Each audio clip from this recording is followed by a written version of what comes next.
The sanctuary. I am dreaming?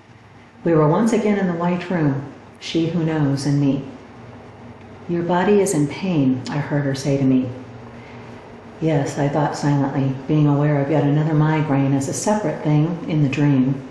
She raised one hand, then turned it away from us like she was gently pushing something away. I felt the migraine's pressure release and smiled in gratitude. Thank you, I thought with relief. Hopefully, that would last for a while. You know you have the power to do that too, don't you? She met my gaze directly. My immediate response was less than exuberant.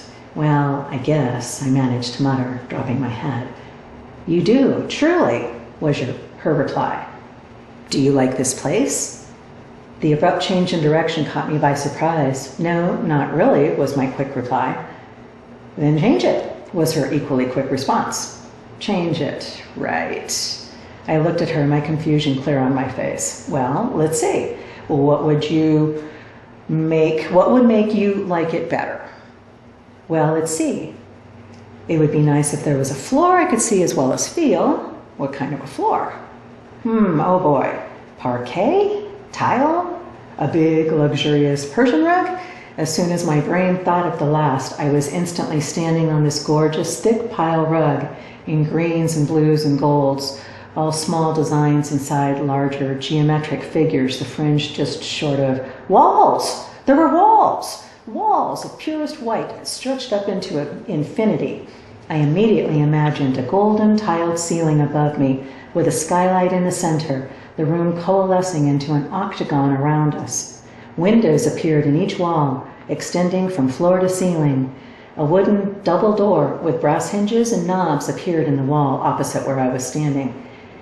Instantly, I sank down onto my customary seated position on a deep blue velvet pillow that magically appeared under me. All it needed now was a fireplace. And there it was, complete with a hearth and a fire cheerfully crackling in the wall to the right of the door, the window framed above it.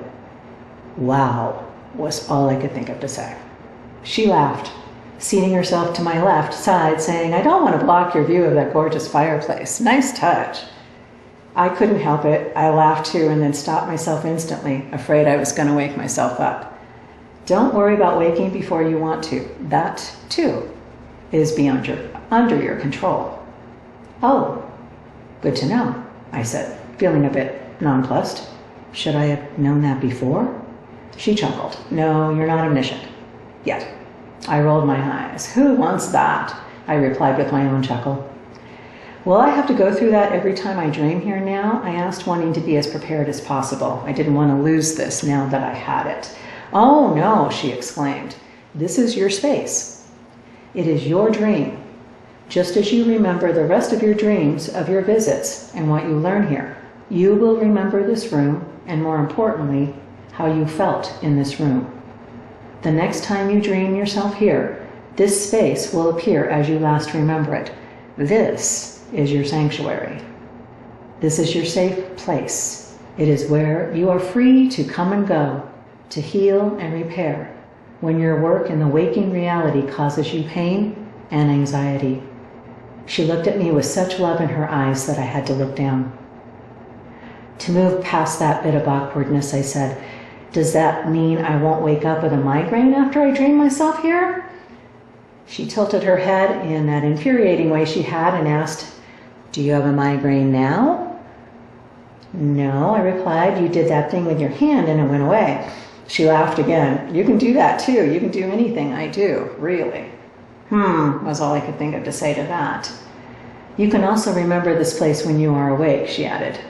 When you start using the lens, you're going to need to be in a place of absolute stillness and control. Just like when you meditate, you can close your eyes and see this room, your sanctuary. You will only be able to use the lens successfully when you are here in your thoughts, emotions, and mental focus. Well, that is also good to know, I said, wondering how in the world would I going to be able to make that happen.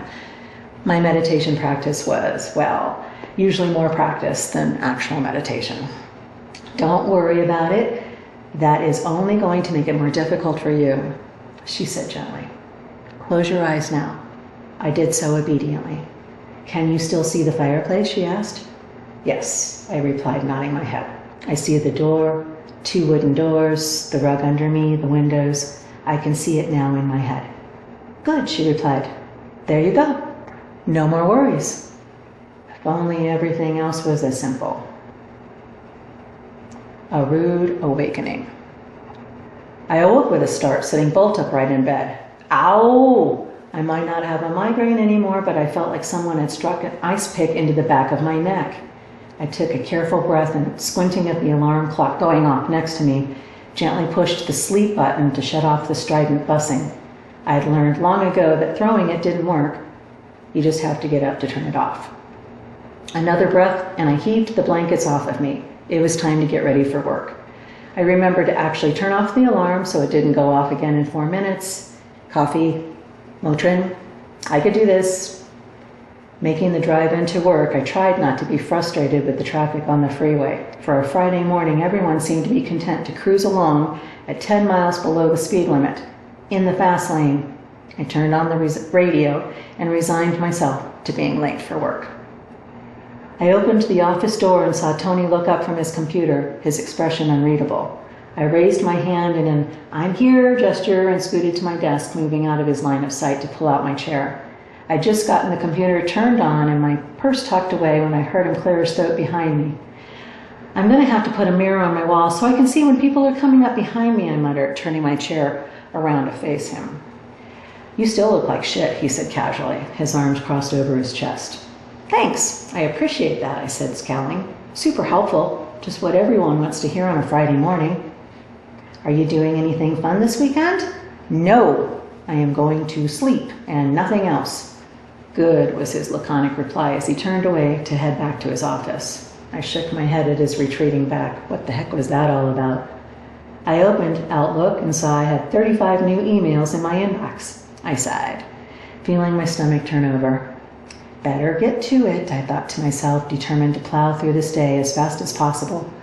The Motrin had made my neck semi-movable, so I could at least read the computer screen without being in tears.